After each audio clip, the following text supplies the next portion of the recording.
السلام علیکم ورحمۃ اللہ وبرکاتہ۔ سیرت النبی کا 13واں حصہ۔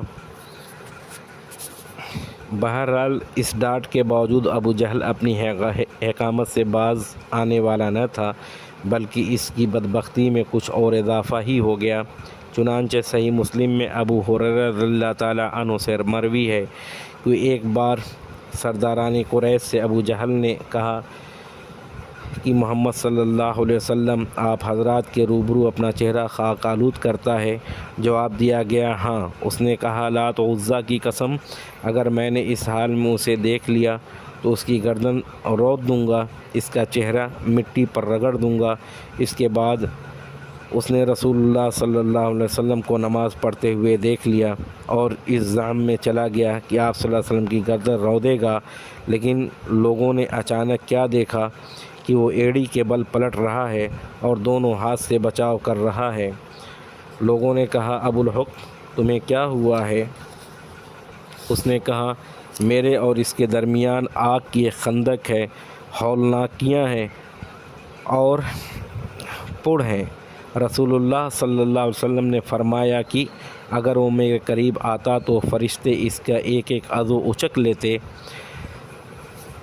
جو رستم کی یہ کارروائیاں نبی صلی اللہ علیہ وسلم کے ساتھ ہو رہی تھیں اور عوام و خواص کے نقوص میں آپ کی منفرد شخصیت کا جو وقار و احترام تھا، آپ صلی اللہ علیہ وسلم کو مکہ کے سب سے محترم اور عظیم انسان ابو طالب کی جو حمایت و حفاظت حاصل تھی، اس کے باوجود ہو رہی تھی۔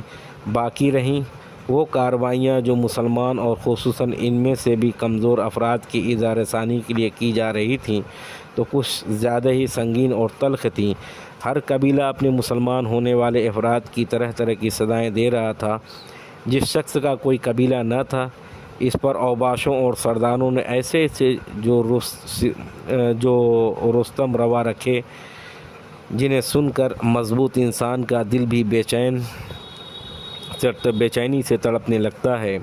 ابو جہل جب کسی معزز اور طاقتور آدمی کے مسلمان ہونے کی خبر سنتا تو اسے برا بھلا کہتا، ذلیل و رسوا کرتا، و مال و وجہ کو سخت خسارے سے دوچار کرنے کی دھمکیاں دیتا۔ اگر کوئی کمزور آدمی مسلمان ہوتا تو اسے مارتا اور دوسروں کو بھی برانگیختہ کرتا۔ حضرت عثمان بن عفان رضی اللہ تعالیٰ عنہ کا چچا انہیں کھجور کی چٹائیوں میں لپیٹ کر نیچے سے دھواں دیتا۔ حضرت مصعب بن عمیر رضی اللہ تعالیٰ عنہ کی ماں، ان کو اسلام لانے کا علم ہوا تو ان کا دانا پانی بند کر دیا، انہیں گھر سے نکلنے نہ دیا۔ یہ بڑے ناز و نعمت سے پلے تھے، حالات کی تشدد سے دوچار ہوئے تو کھال اس طرح ادھیڑ دی گئی جیسے سانپ کچل کر چھوڑ دیتا ہے۔ حضرت بلال امیہ بن خلف حجمی کے غلام تھے۔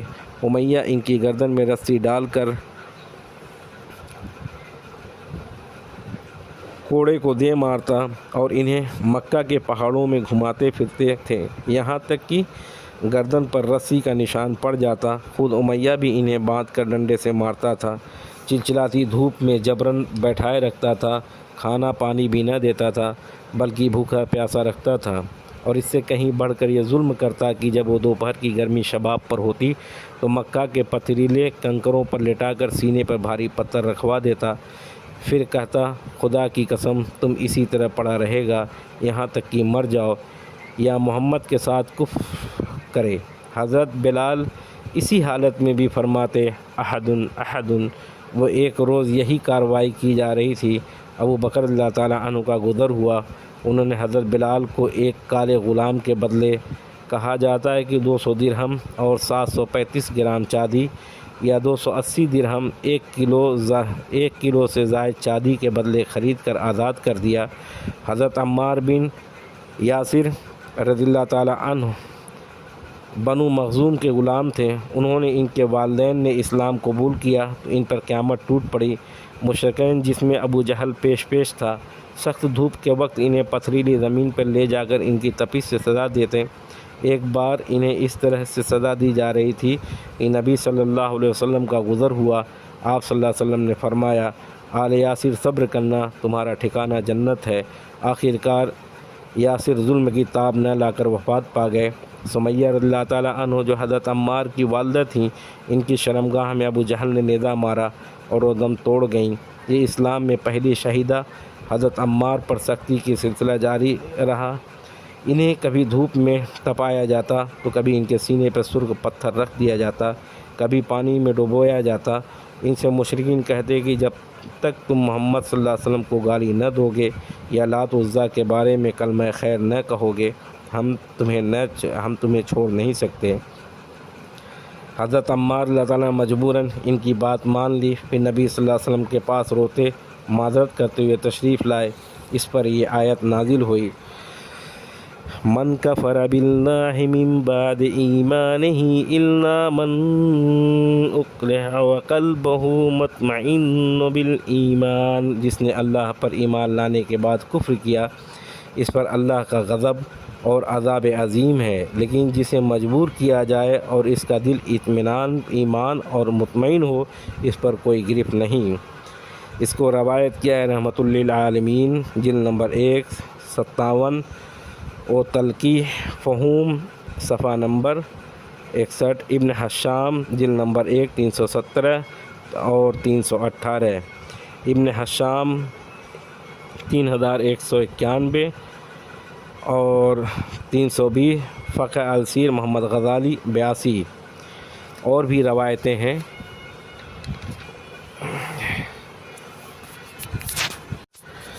حضرت خباب بن ارت قبیلہ خزاعہ کے ایک عورت ام انمار کے غلام تھے۔ مشرکین انہیں طرح طرح کی سزائیں دیتے تھے، ان کے سر کے بال نوچتے تھے، سختی سے گردن مروڑ دیتے تھے، انہیں کئی بار دہکتے انگار پر لٹا کر اوپر سے پتھر رکھ دیا کہ اٹھ نہ سکیں۔ زنیرہ اور نہدیہ ان کے صاحبزادی، ام عبیس یہ سب لونڈیاں تھیں، انہوں نے اسلام قبول کیا۔ مشرکین کے ہاتھوں اس طرح کی سنگین سزاؤں سے دوچار ہوئیں جن کے چند نمونے ذکر کیے جا چکے ہیں۔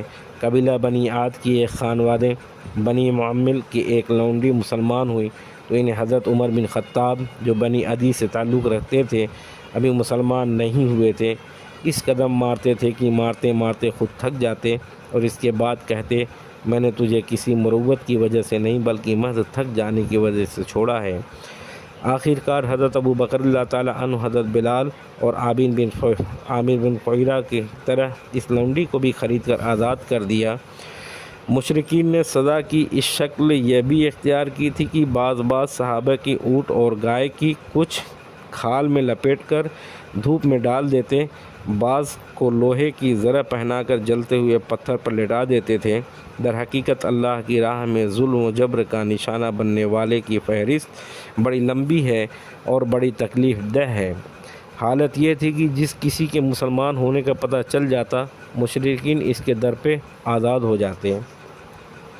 اس کو بیان کیا ہے رحمۃ للعالمین جلد نمبر 1 صفحہ نمبر 57 بحوالہ اعجاز التنزیل صفحہ نمبر 53، جلد نمبر 157 اور تلقیح المفہوم صفحہ نمبر 60 پہ۔ اور بھی ابن حشام کی ہے جلد نمبر 1 318 319، رحمۃ للعالمین جلد نمبر 1 58۔ دارالارقم کا واقعہ، اس ستم رانیوں کے مقابل حکمت کا تقاضا یہ تھا کہ رسول اللہ صلی اللہ علیہ وسلم مسلمانوں کو قولاً و عملاً دونوں طرح سے اسلام کے اظہار سے روک دیں اور ان کے ساتھ خفیہ طریقے پر اکٹھا ہوں، کیونکہ اگر آپ ان کے ساتھ کھلم کھلا اکٹھا ہوتے مشرکین آپ صلی اللہ علیہ وسلم کی تزکیہ نفس و تعلیم و کتاب و حکمت کے کام میں یقیناً رکاوٹ ڈالتے۔ اس کے نتیجے میں فریقین کے درمیان تصادم ہو سکتا تھا، بلکہ عملاً 4 نبوت میں ہو بھی چکا تھا، جس کی تفصیل یہ ہے کہ صحابہ کرام گھاٹیوں میں اکٹھا ہو کر نماز پڑھا کرتے تھے۔ ایک بار کفار قریش کے کچھ لوگوں نے دیکھ لیا تو گالم گلوچ اور لڑائی جھگڑے پر اتر آئے۔ جواباً حضرت سعد بن ابی وقاص نے ایک شخص کو ایسی ضرب لگائی کہ اس کا خون بہہ پڑا، اور یہ پہلا خون تھا جو اسلام میں بہایا گیا۔ معلوم ہے کہ اگر اس طرح کا ٹکراؤ بار بار ہوتا، طول پکڑ جاتا تو مسلمان کے خاتمے کی نبوت آ سکتی تھی۔ لہذا حکمت کا تقاضا یہی تھا کہ وہ کام پش پردہ کیا جائے۔ چنانچہ عام صحابہ کرام اپنا اسلام، اپنی عبادت، اپنی تبلیغ، اپنے باہمی اجتماعات سب کچھ پش پردہ کرتے۔ البتہ رسول اللہ صلی اللہ علیہ وسلم تبلیغ کا کام بھی مشرکین کے روبرو کھلم کھلا انجام دیتے، اور عبادت کا کام بھی کوئی چیز آپ صلی اللہ علیہ وسلم کو اس سے روک نہیں سکتی تھی۔ تاہم آپ بھی مسلمانوں کے ساتھ خود ان کی مصلحت کی پیش نظر خفیہ طور پر جمع ہوتے تھے۔ ادھر ارقم بن ابی الارقم مخزومی کا مکان کوہ صفا پر